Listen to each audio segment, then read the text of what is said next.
Mange børn oplever at få øjenbetændelse. De fleste skyldes virusinfektioner og går over af sig selv. Hvis der kun er let rødmen og gule klatter og pus i øjnene, især når barnet vågner, og dit barn ellers ikke er påvirket af det, så er det højst sandsynligt en mild virusinfektion, som går over af sig selv. Antibiotika i form af øjendråber hjælper ikke. Dit barn må gerne komme i institution. Du kan behandle og lindre ved at bade øjnene med afkølet kogt vand tilsat salt. Du skal bruge 1 spiseskefuld salt til 1 liter vand. Vask inde fra øjet og ud. Brug ikke samme vat til begge øjne. Husk hyppig håndvask. I mere sjældne tilfælde kan dit barn have en øjenbetændelse med bakterier. Det er tit kun det ene øje, der er ramt.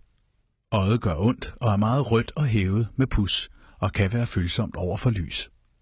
I den situation skal du kontakte egen læge. Dit barn må ikke komme i institution og skal behandles med antibiotika i form af øjendråber. Du kan også lindre ved at bade øjet med afkølet kogt vand.